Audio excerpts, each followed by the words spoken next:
to be amidst all of you all here today.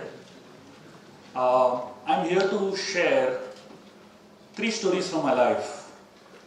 I got out of my comfort zone 3 times in my life, and all the 3 times it was not easy, but it was a very satisfying experience. And I thought I would like to share that with you all. This is probably for the first time I'm sharing my story in a public forum. I've given hundreds of talks, but I've never spoken about myself. There are 2 words in English: happiness and satisfaction. Actually, if you really see, there is a very subtle difference between the 2. Most people in life are looking for happiness, but actually what people are looking for is satisfaction. In Sanskrit, there are these 2 words, sukha and ananda. Sukha means happiness. The definition of sukha is the gap between 2 miseries.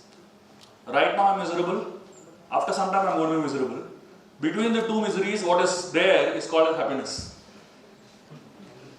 Most people in this world are struggling to be happy, and they conclude, their understanding is, I experience happiness if I acquire things, accumulate things, power, position, whatever.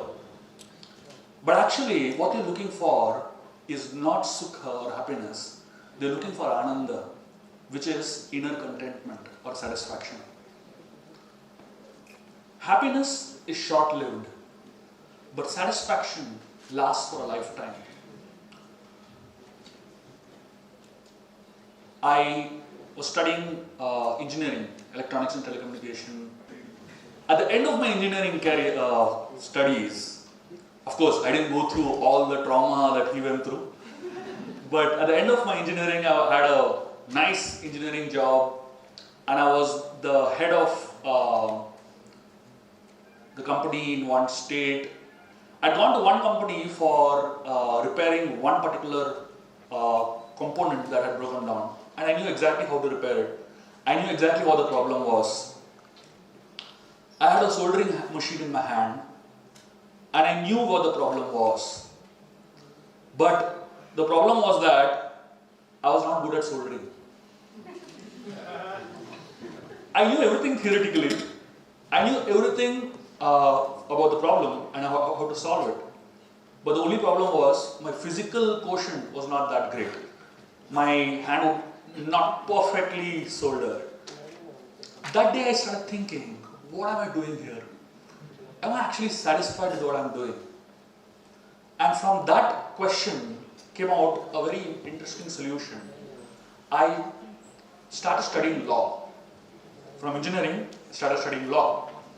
And I very soon became specialized in patent law. For those who know, intellectual property is probably one of the highest paying law professions in the world. And I became a specialized patent lawyer, almost filed about 100 patents. And at that point of time in my life, as I was very successful as a lawyer, I asked myself this one question: what is really giving me satisfaction? I was living a life of taking. That means, of course, lawyers are very famous for that. And I was very successful at that. At a certain point, when I was living this life of taking, I asked myself, is this what I want to do in my life? Then I realized happiness and satisfaction doesn't lie in taking, but in giving.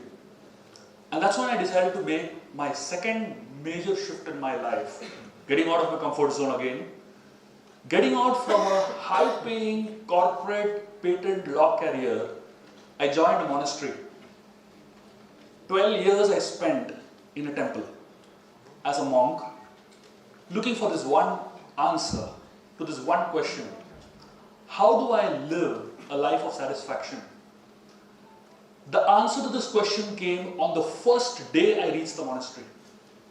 The first day and the first experience that I had in the temple was something that changed my life completely. I would like to share a real story. The day I joined the temple, this was 22nd Jan 2006. 23rd Jan, the next day, something phenomenal happened there. The day I reached there, the very next day, a very special person who was staying as a monk in the temple for almost 12 to 15 years, and then after that he got married, and within a few months he was detected with terminal cancer. And this man, while dying, he had just a few weeks to live. While dying, he decided, I want to die in the temple. So we arranged a special facility for him, and this man was brought in. Practically, he was a bag of bones. Nothing at all in his body, just a bag of bones. But this man, he had a smile that none of us could understand where it was coming from. And constantly this man kept talking about how grateful he is for whatever he has got in his life. And I saw a whole community of people trying to serve this person. And this person, he is so happy at the last stage of his life. And then something happened that changed my life completely. This man, he was on the deathbed, lying down, surrounded by a group of his friends, people whom he lived with for so many years. And one of them who was standing close by, this man, he just pointed out to him and he did like this. So people couldn't understand what he was doing. But this person to whom he was conversing with, not with words, with just an action, he started crying tears. So everyone wanted to find out what's going on between them. And then we realized something amazing. So this person, he loved to serve everyone. He loved to serve. And he would do all kinds of services. He would do all kinds of small things also for people. And here he was on his deathbed. And he's pointing out and asking like this. That man's button was broken. And he had the desire to serve him at that point of time. Can you imagine? All of us, when we saw that, we were completely shaken. Because I came from a life of taking. And I realized that actual satisfaction is in giving. I strongly feel that I started my life by taking, understanding that life is all about taking. That's where happiness lies. But then after coming to the ashram, I realized that life is actually about giving. But then, after I started writing and after so many beautiful things started happening, I realized in giving, we actually receive more. In giving others, we are the ones who receive much more. And that's when I developed the desire to do even more for society. I decided to get out of my comfort zone a third time.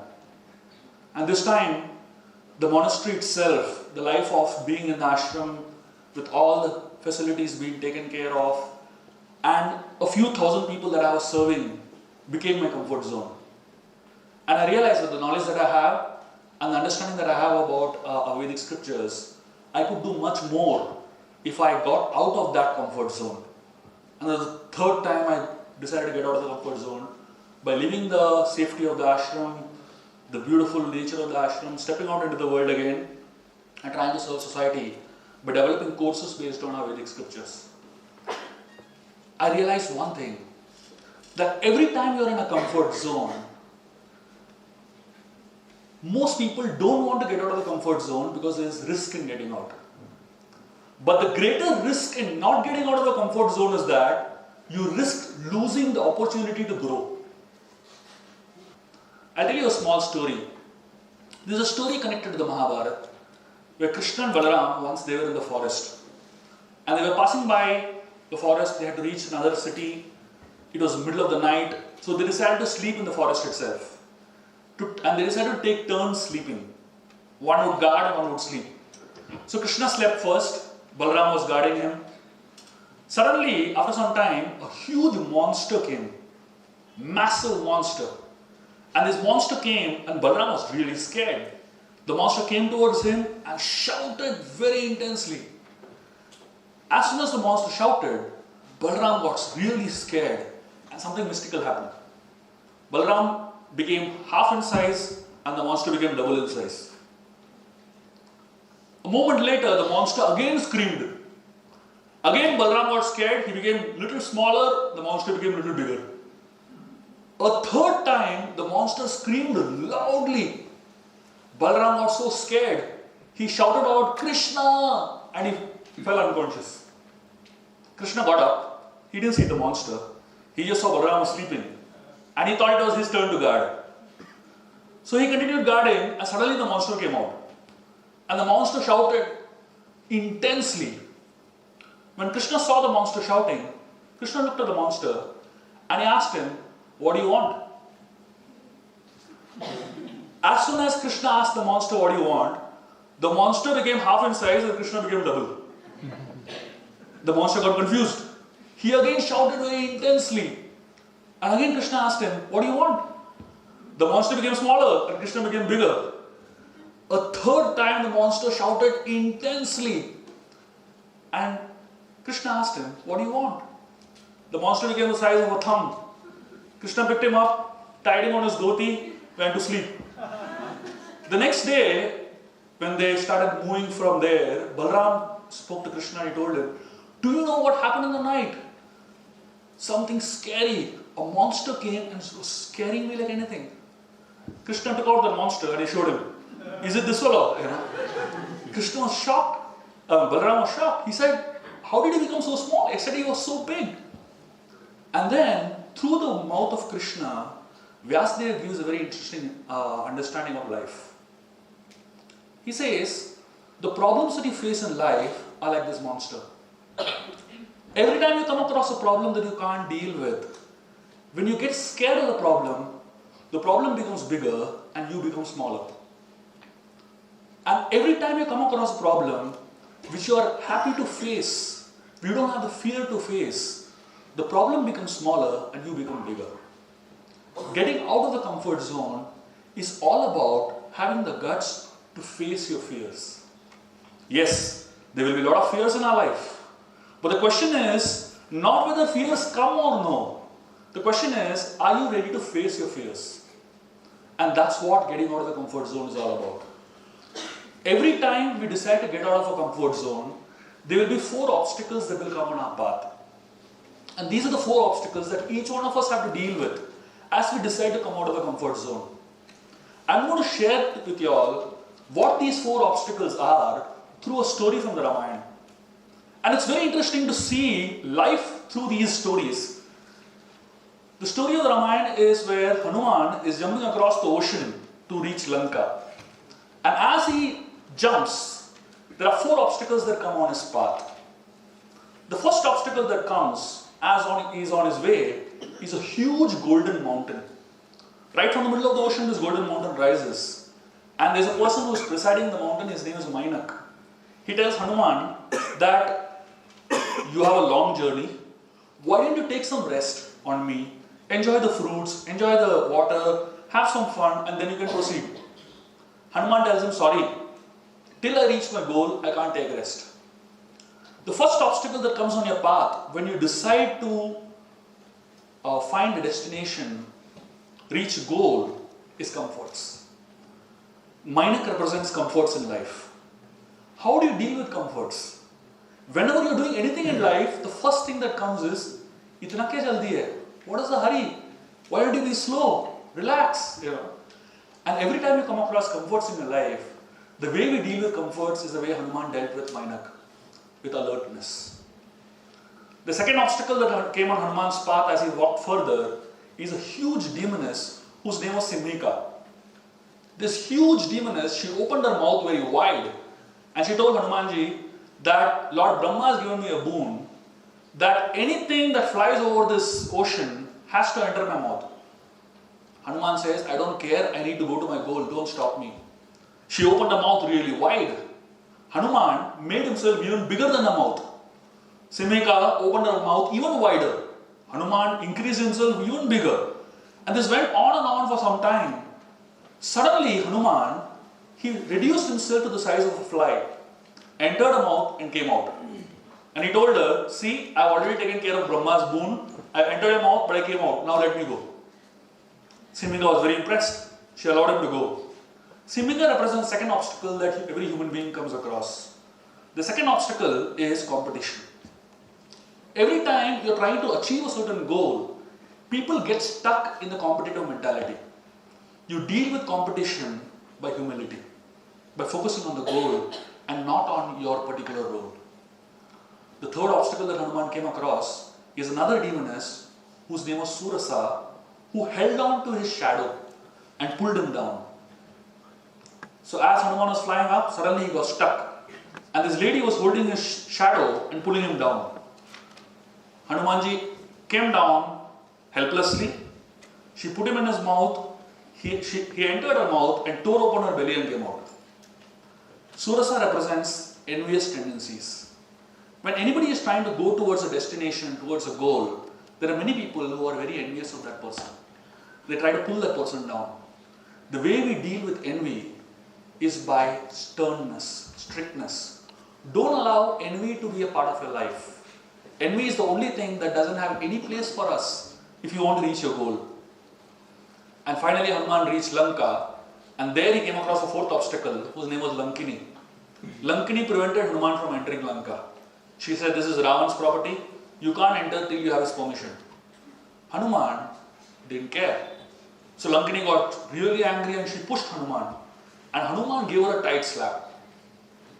Lankini fell off, then she got up. Suddenly she was a changed person. She said, welcome to Lanka. So Hanuman was surprised, how did this change happen?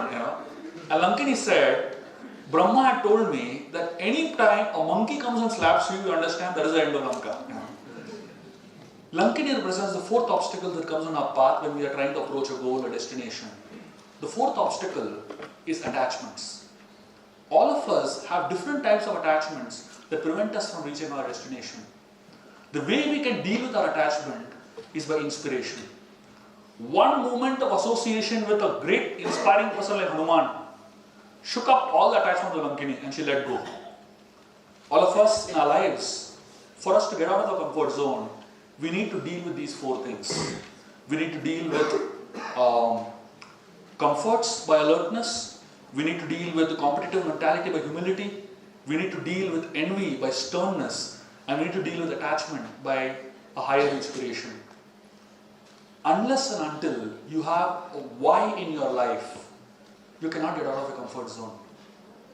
Each one of us have to find our why. And when that why is so big, it's easy to get out of the comfort zone. Thank you very much.